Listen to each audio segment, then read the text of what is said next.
This is Marketing Over Coffee with Christopher Penn and John Wall. Good morning. Welcome to Marketing Over Coffee. I'm John Wall.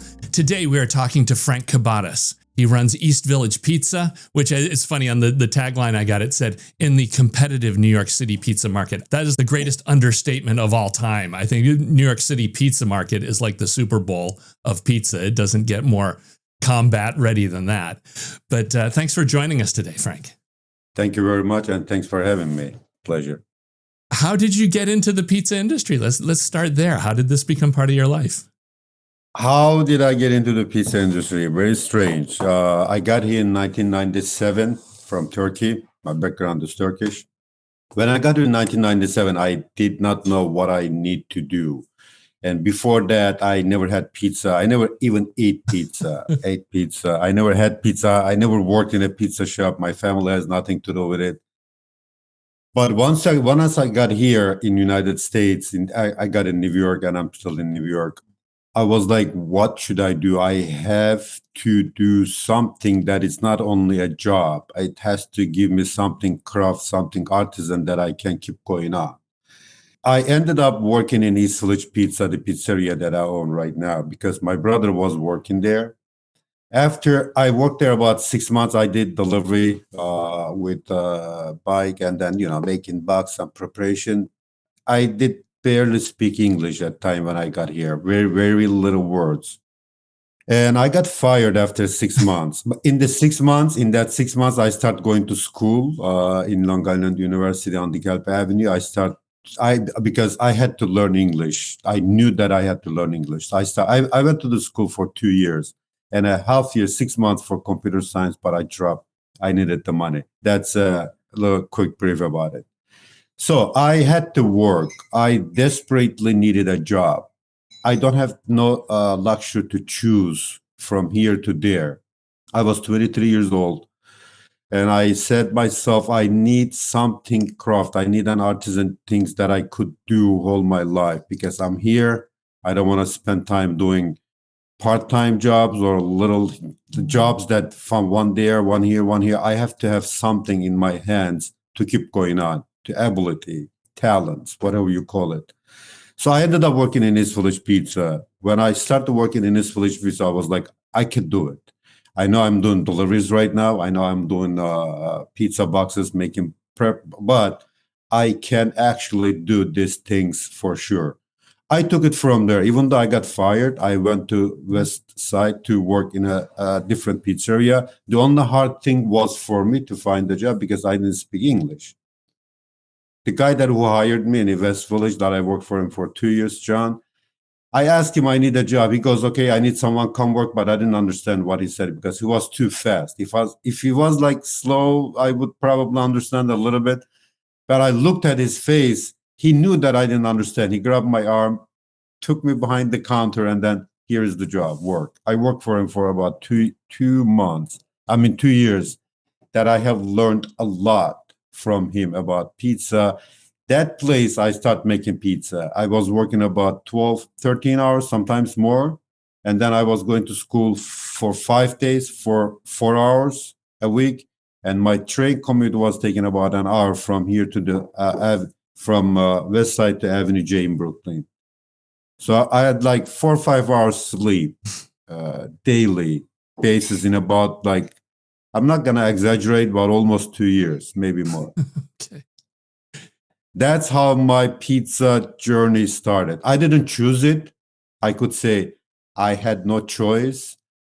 But once I started, I took it as a craft. I took it as an artisan, things that I could do for my lifetime doing it. Because I don't like doing things like half an hour here, 1 hour there, like every corner that you do something. I don't like that. I have to have an occupation. I have to have a talent in my hand. And I know that I have one talent, but I didn't know which one. So I figured out later on I had a talent for pizza. And for first slice of pizza that in my whole life that I ate, the first time, it was in East Village Pizza. Okay. And so then you're on the West Side. You're over there for a couple of years. What happened with that? Did you finish up with school and then move, or what was the next step? I stopped going to school because I had to work. I had to work. I come from a poor family. My family is not rich. I did not get any support from them. What I did from there, in the meantime, I went to school at almost the same time that I quit the job, and then they leave the school. In that pizzeria, I could give the name if you want to say Ben's Pizzeria, John, that I liked him. Like he's not there after 2 years we started. When he left, I left. He sold his store to someone else. He retired. He went back to Italy. And then I quit the job from there. And I went to the Long Island to work in a Domino's Pizza. I know that's strange. I know from New York City Pizzeria to going to Domino's Pizzeria, that's totally different story. Did I know why? No, because I needed a job. I had to work, but thank God I did work in Domino's. I'll come there. Why I worked with Domino's, I'll tell you that. 2 years gave me a lot of experience with John that actually, when you like someone, you try to teach him everything, that's what he did. But I worked hard. He just didn't say, oh, okay, I like you, come, I'll teach you everything. I worked hard. Everything he showed me the same day I tried to learn it. I write it down. I took notes. So he sees what I'm trying to do. And he gave me a shot, and thank God he did. And when he leaves, he goes like, "Yeah, I know. Now you're good. I wish I could give you the store. I could sell you the store." He actually offered me, but I didn't have money at that time. I learned making pizza, the recipes, some of the recipes, the cheese, what you do with cheese, what kind of cheese you use for your New York style pizza, what kind of tomatoes you use for your New York style pizza. Most importantly, the flour and the hydration level. 95% things that I learned from him was very important. That was my beginning. I'm not using the same recipe right now, but that was my built-up recipe that I could go from it. So I could have a courage to go into the pizza business. And I always thank him, though. I never forgot him. I always thank him. I hope he's good. I don't see him anymore. He's in Italy, but hopefully he's in good hands and having good time. When he sold the store, I decided to work somewhere else. I couldn't find a job in the city. A friend of mine told me, "Hey, I work in this Domino's. You want to come and drive?" Okay, I went there. I started driving. At that same winter, probably it was 2000. We had almost 40 inches snow. Okay. If you remember the day. Yeah. Maybe more than 40 inches. I had my car transmissions broken when I was driving for delivery. I left the car where it is. I walked to the store. Everybody's in the store, the supervisors, the managers, everybody out, because it was too busy. Guys, my car's broken down. I had no choice. Once the supervisor was going to tell me, "Hey, get my car and just keep driving." But he didn't want to do. He goes like, "Do you know how to make pizza?" I mean, yeah, I can help. When I started making pizza at the same day, he goes like, "Okay, you are not going to drive anymore. You are making pizza." Since then, I stayed in and making pizza. In about 6-7 months, I become a manager there. I managed that Domino's Hicksville location in Long Island for about a year and a half, maybe a little more, up to 2003, when I heard East Village Pizza was on sale. Until that day, I worked there. Why I said why? Thank God I work with Domino's. Not that they make good pizza. Not that they their stuff is all stuff is frozen. Like I don't like that. Honestly, they don't make good pizza, but they make the best possible marketing in the world. Because to sell the worst pizza in the world the most, you have to have great marketing. You have to have great marketing. I learned that from them. I learned how to run a business, and I learned the marketing. I learned the relationship with your business from Domino's. That's what I'm always thankful to them. Yeah, that's how I ended up with Domino's, and that's why I think that I work with Domino's. I didn't know that I was going to learn these things. I just needed a job. My first 6-7 years, it started like that. 5 years, let's say. I needed a job. But what I choose, it was something with pizza. Oh, yeah. I want to dive in some more of this because it's a great story. We just have to take a second. I want to thank Framer for their support of Marketing Over Coffee. Just like how we're talking about today, you want to be able to streamline your operations. You want to be able to spend your time on the things that your company does that makes you unique. You don't want to become a web design company. Whether you're just starting out or you're already a full enterprise organization, you want a no-code website builder, something that'll give you the ability to fully own your .com without relying on engineers or outside services, something with real-time collaboration and a flexible content management system that includes SEO, hosting, security. Framer makes it possible to design, ship, and manage high-quality enterprise sites. A website should help your business grow, not slow it down. If updates to your .com feel harder than they should, Framer is the shortcut you've been looking for. Framer is a website builder that turns .coms from a formality into a tool for growth, helping thousands of businesses from early-stage startups to Fortune 500s build better websites faster. Framer is a site builder that works like your team's favorite design tool with real-time collaboration, a robust CMS with everything you need for SEO, advanced analytics that include integrated A/B testing. Your designers and marketers are empowered to build and maximize your .com from day one. Go live to the web in seconds with one click, without help from engineering, helping your team reduce dependencies and reach escape velocity. Framer is an enterprise solution with premium hosting, enterprise-grade security, and 99.99% uptime SLAs that give the world's leading brands like Perplexity, Miro, and Mixpanel the confidence they need to build their websites in Framer. Whether you want to launch a new site, test a few landing pages, or migrate your full .com, Framer has programs for startups, scale-ups, and large enterprises to make going from idea to live site as easy and fast as possible. Learn how you can get more out of your .com from a Framer specialist, or get started building for free today at framer.com/MOC for 30% off a Framer Pro annual plan. That's framer.com/MOC for 30% off. Framer.com/MOC rules and restrictions may apply. Yeah, free yourself to work on the content, not be messing around with infrastructure and security. Framer can help you out. And I've got some news. We've got something coming out next week, and I can't talk about it just yet, but keep your eyes on the newsletter. Again, framer.com/MOC for 30% off, and we thank them for their support of the show. When you went over back to East Village, then what happened with that? Did the manager have it for sale and it was just offered? And were you able to put together financing, or how did all that work? Okay, from 1997 to 2003, I worked hard. I really worked hard, and I saved some money. It wasn't enough, but I did save some money. But I took the things from the level to go high when I was in a pizzeria. Like even when I was in Domino's, I never did things like doing the job. I took it like I crafted things. I always ask questions like, why we are doing this? Why Domino's is using this? Why this guy is using that? Why I should? So I learned from level to level. When I heard East Village Pizza was on sale, it wasn't a revenge. It's not that like they fired me. I still see the owner. The owner was the guy who I took it. He was sweetheart. He always helped me, but he had to fire me. He probably had no choice. Two things that I always thank him. One, he gave me the job. That's my first job. I always thankful to him because I really needed the job. The second thing, that he fired me. If he wouldn't fire me, probably I wouldn't be at the place right now. So I heard East Village Pizza was on sale. I go and talk, and the money that they were asking, I needed to triple that what I have. So I talked with my brother. I was like, look, he was still working there. Your boss is selling the store. What do you think? He goes like, it's hard for us to do it. We don't have enough money.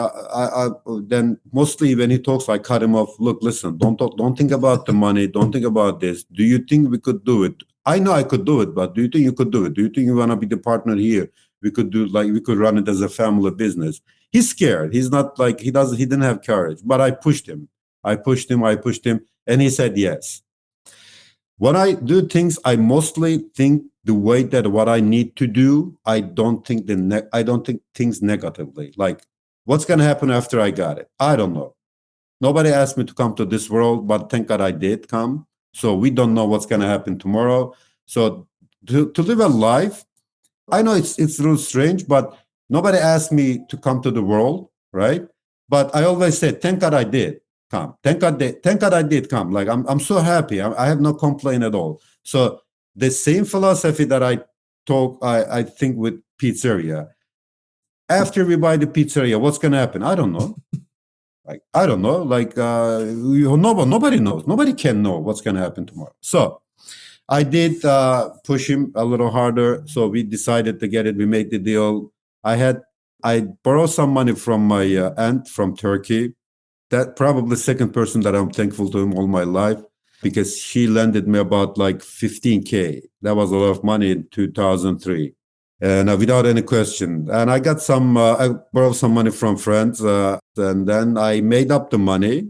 We went to together talk and make the deal. Some of them we paid it after we got the store. So we made the store, we got East Village Pizza, and now East Village Pizza is ours. The first thing in the morning I went there, we did the closing with the owner, everything. He left, he said, okay, good luck. And I realized that, now what? now what are we doing? I knew I had some experience about running pizzeria for 2 years in Domino's, but to own your own responsibilities for your own store, that was totally different. So far, I work for someone else. The responsibility is still responsibility, but it's not like the same responsibility that you actually own your store. I start to work. The same day I start to work, I had my t-shirts, had put on, I start to work. From 2003 to 2013, I did work really hard, harder than outside when I did not own pizzeria. I worked day and night. I remember sometimes at night I work and I slept in the store on the pizza boxes, and then I got up at 10 a.m. in the morning again to make the store ready. For a long time I did, and thank God I did.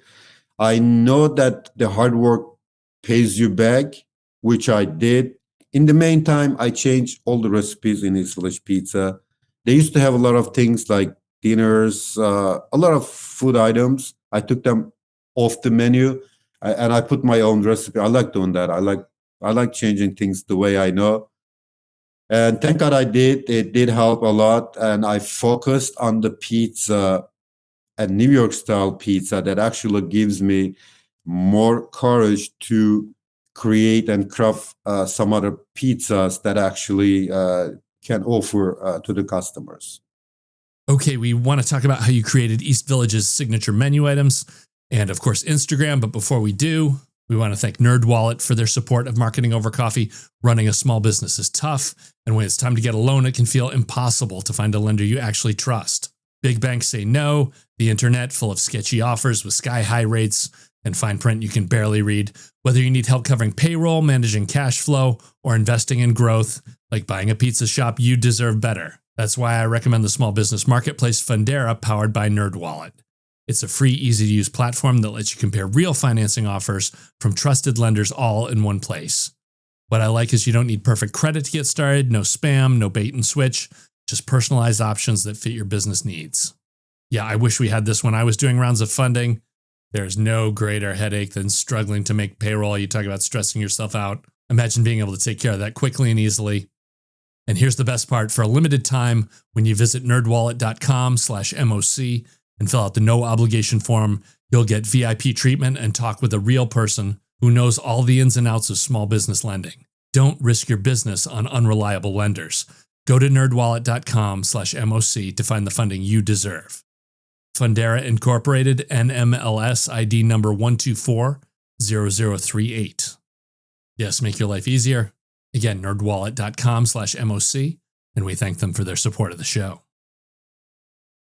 Okay, so you go in and change the recipes. Two that we had called out, your cheesy garlic knots and double stacked pizza, are both ones that are those, specific to East Village. You came up with those and ran with those? Yes, this is how when I change the menu, when you're in the kitchen, you know what's going on around. So I like trying new things. To make the cheesy garlic nuts probably took me a couple months to maybe more to do it, because I was trying to do something. And one day it just came to idea, I am selling garlic nuts and I make the garlic nuts with butter and people really like it. I was like, why not? We used to make garlic nut with cheese, a little bit touch of cheese on top of it, baked in the oven, and people liked it. I was like, what happens if we just put half a pound cheese in there in a 8-inch or 7-inch aluminum plate, 6 garlic nuts, melt it. What's going to happen? I tried it. I ate it and I liked the taste. And I tried it online while I was doing the live stream on Instagram. That's how it came out. The double stack pizza, the same way. I worked in the kitchen. I still spend time in my kitchen. I honestly still spend time in my kitchen. Sometimes to take a picture of the pizzas, sometimes to taste the pizza, sometimes to make the pizza, because I don't want to get behind. I don't want to fall behind. When you don't, it's like going to the gym. If you don't go to the gym for about 2 months, 3 months, your body fall back. And when you try it again, all your body gives headache. Like you get uncomfortable while you were doing things 2 months ago. Easily after 2 months, after leaving the gym 2 months, your body get uncomfortable doing the same thing. So it's same thing. It's like a race. You fall back, you fall back. It's not gonna give you any plus to go forward. So I still spend time in the kitchen. That's how I came with the cheesy garlic nuts and the double stack pizza. The both of them, I made them online while I was doing the Instagram live stream. But it's not that one day I woke up, I said, okay, I'm gonna make the double stack pizza. No, I worked behind the scene. There is a lot of work in there. I tried many things. I tried many different style of cooking. I tried many different style of making to figure out how I can cook the best for the double stack pizza. It's not like a 1 hour thing that, hey, today I'm going to make the double stack pizza. There's no way. I worked on it. I wanted to invent something. I wanted to make something different to get the people's attention. They call it marketing. Right. Oh, and you mentioned Instagram. I mean, last time we checked, 1.7 million followers for your account. This has become a huge thing. Yes. I did start working with Instagram at 2012. Before that, I did work with Facebook. There was only pictures, no videos, no reels, nothing. It was just pictures on Instagram. I see people like friends, everybody posting their pictures, and then I was like, why I should put myself there? Like, why? All my friends, they know me, and my friends following me. Like I follow them. I follow you, but I know you already. I come to your house, you come to my house. We already seen each other. Like, why would I show you myself with a picture? Why? There is no reason. There is no reason for it. So I decided to do. You know what? Let me do some pizza picture. I did not know anything what's gonna happen later, but I did add pizza picture. Then when Instagram comes, I keep doing the same thing on Instagram in 2012. Friends were laughing at me. They were like, Martin, like, what are you doing? Adding pizza pictures to the Instagram. Instead, sometimes they was like, Instagram is gonna block you because you're adding pizza pictures. Right. But thank God I did. Nobody knew that Instagram is gonna be a whole food bloggers, probably the best food bloggers in the world. I think 2013 or end of 2013, they start having an option to make videos. When I see the video option, I start making videos of pizza, making pizza, cutting pizza, cooking pizza. Like I showed everything possibly about pizza to the world. I tried to show. I didn't have enough followers, probably like, I don't know, a couple hundred followers, but it's okay. It doesn't really matter. What happened is when the big media companies, they see the pizza videos, they start sharing it. Nobody was making videos. Maybe I'm not gonna say 100% nobody. Maybe there are some others, but it wasn't enough. I made really good videos, like the cheese pool videos. I made it. That's probably I'm the one who started it. Again, I don't want to say 100%, but the cutting videos, the sound of the pizza cutting is so satisfying, and people loved it. And then cooking, especially the videos that are inside the oven when the pizza is cooking, like bubbling with the pepperonis, the cheese. This kind of videos, people like it. And then these media companies, I didn't know, they were so hungry for this kind of videos. They start sharing it. When they start sharing it, it gives me courage to make more videos. And I start taking classes for about taking a good videos and editing the videos. About a month and a half, I did take editing classes, and then they're making videos like the lights, how do we do the lighting and everything. Not a professional way, but at least I could do my job. Because from there to here, I'm still doing the videos, making the videos and editing the videos and posting on Instagram. It's on myself. I don't have any professionals to do it. How about, is your workflow all on the phone, or do you load them to a computer to do the editing? How do you run that? It's hard for me to do with computer because whenever I have free time, I take videos and I edit them. I can't do it with the computer, but I change my phone every year. I make sure I get a better phone. The best phone. I have better a better application to edit the videos. I do it when I have time. I can't run on a schedule because you make a schedule. Let's say I make a schedule today at 12 o'clock. I'm going to make a video. Something happened. I couldn't make it. That's it. So in a pizzeria life, mostly there is no schedule. Sometimes we have meeting. Like today, I had like at least like 10 notification set up that I don't want to miss it. Because sometimes if something happens, they call, hey, this happened. I just got on the way. I mostly don't think. Running on a schedule, it's hard. That's why whenever I have free time, I make videos and I edit them on my phone. Phone. That's great that it's all phone. That kind of, it just makes it possible for you. You're not chained to the desk. You can. That's a big possibility for me to do it. Whenever I have time to make the videos, that's a plus for me. So you were saying everything's done daily. Is that all? Is the kitchen part of the same building? Is it all right there on site, or is there somewhere else where that happens? No, it's just one storefront, and then the basement. We got basement. The basement mostly like storage area, and some part of it has the walk-in cooler, and that's I call it the brain of the store, brain of the pizzeria. The walk-in cooler is the brain of the pizzeria. That's very important. And I some prep area right next to the making the dough and the grating the cheese. That's the basement area, and then the upstairs we still have a little prep area and the kitchen and the customer side. So I don't bring anything from outside. And then it all goes through the store there, or are there other things that you're doing as far as online businesses or anything, or is it just it? Everything that what I do is there, and I have only one East Village Pizza. From everything I do is from there. I have my little office. Mostly my meetings I do it there, especially online meetings. Now face-to-face meeting in-person meeting is not good because it's very small. But online meetings like talking, the podcast, I do it there normally. But today I was home, so I do it here. So everything I do is from there. Okay, and now I've got it. I do cook sometimes. Once in a while we'll throw together pizza. I have to ask you about cheese because I just have not cracked the cheese thing. I've been using whole milk mozzarella. I don't use the low fat skim mozzarella. Yeah. Sometimes I throw in some Parmesan and maybe some Romano in there. But what else can you tell me about cheese? I'm just not getting it. All right, I'll give you a tip, but this is off the record. Okay, mix the cheese with whole milk and part skim. Both. And make sure both of the cheese is low moisture. Right. Low, yeah, because I know that it gets messy. It has to be low moisture, but you mix them. Like same amount of the cheese of part skim, same amount of the cheese of whole milk. Just mix them together. You will get much better results. Better, yeah. Because the one thing I've been chasing, like you got to get it a little bit brown. That brown is important, or maybe not. Yes. It is very important. The cheese needs to be brown. The crust needs to be brown. That's actually a New York style pizza. You can't live it. You can't live it white. That's what I'm like. If you get the two cheese mixed together, you will get a better result. At home oven, it's kind of hard to get that brown, but you could do it. I believe the home ovens mostly like they go like 450. Yeah, sure. Right, yeah. 450, 500 Fahrenheit.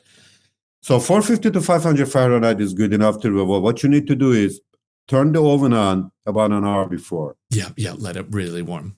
Make it hot. But some ovens, they are not really insulated good, so they leak the heat. But most of them, especially new ones now, they are good. So leave the oven hot.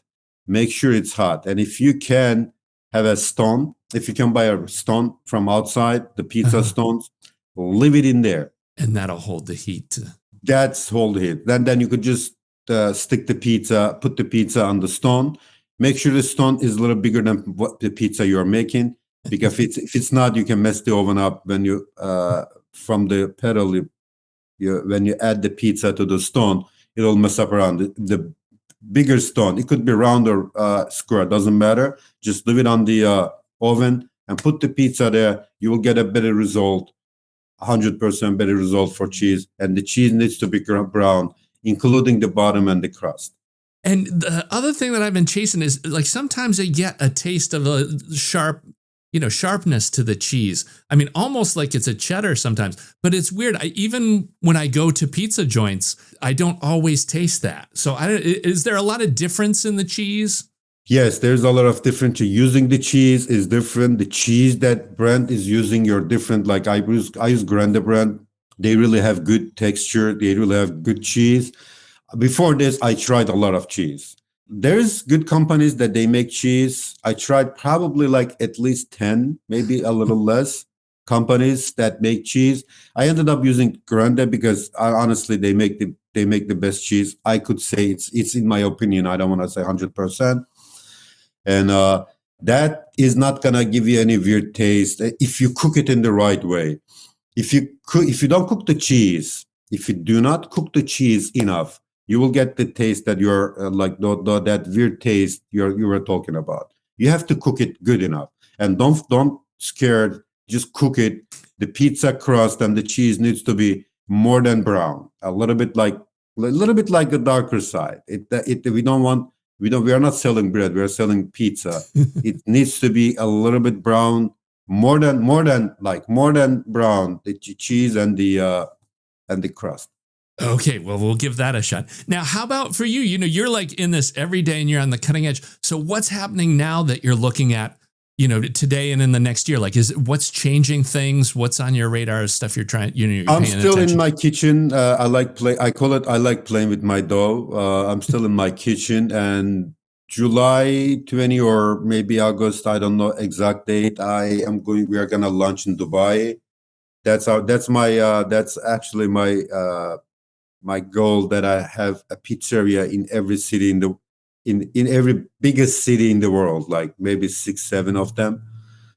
So if we are going to launch it in July in Dubai, hopefully I'm gonna spend a couple months there for beginning, and that's it so far. Yeah. Well, that's huge. That's amazing, though, to launch in Dubai. Do you already have the location and everything? I did have a location, and it's actually contracted out. So we are probably in March, mid-March 15, we're going to start construction. And then how about all the ingredients and stuff? Will you have to fly stuff in, or can you get what you need? No, Dubai has everything what United States has. Everything. You could find every possible thing. The only thing that I couldn't find, cheese grande, and there was a food festival there about a month ago. I was there. I went to and I see their booth. I see Grande's booth in the food expo. Yeah. I was like, I'm surprised you guys here. They said, okay, we're trying to launch here. We're trying to make sure that the pizza is here. We're trying to make the good cheese here. Surprisingly, until I'm gonna be open, they may have cheese there, grande. So I'm gonna be very happy. But I'm not taking any chance so far. I'm making a blend for myself to use it. From there to here, couple companies. So that's it. How about the look of the space? Are you going to kind of like transplant East Village over there, or is it going to have its own look? Like, what are you thinking about? Totally different look. The colors changed, concept changed. But for the world, I was thinking the same thing, because this New York City one is staple here. But to go to Dubai, you have to change. You could just make the same thing. The concept is changed. In Dubai, we're gonna have a Jewish bar and then the pizza. It's not gonna be a full bar pizzeria. We're still gonna have slices, but different concept. The name is totally, like, the colors are totally different. We work with our interior architect company. They made us a design. Sometimes I share piece to my stories on Instagram. Yeah. Okay. Yeah, we'll keep an eye on that. Not the whole thing, but like just like key of the colors. That sounds good. Yeah, we'll have the Instagram link in the show notes. How about, is there any other way that people can get in touch with you, or if they want to find out more about East Village, what's the best way to do that? Instagram, Facebook, YouTube, Threads, and Google. I used the Instagram and Google. I use it mostly for the updates. They can check it both for hours. what we have, what are we going to have, any events, this, that. So Instagram and Google page is the most important that people can actually find me. We'll have a link in the show notes, and we'll keep an eye on Dubai this summer. That's exciting news. I'm glad to hear about that. We'll see how that goes. Frank, thanks for joining us. And thank you very much for having me. And that'll do it for this week. So until next week, enjoy the coffee. You've been listening to Marketing Over Coffee. Christopher Penn blogs at christopherspenn.com. Read more from John J. Wall at jw5150.com. The Marketing Over Coffee theme song is called Mellow G by Funk Masters, and you can find it at Musical.ly from Mevio, or follow the link in our show notes.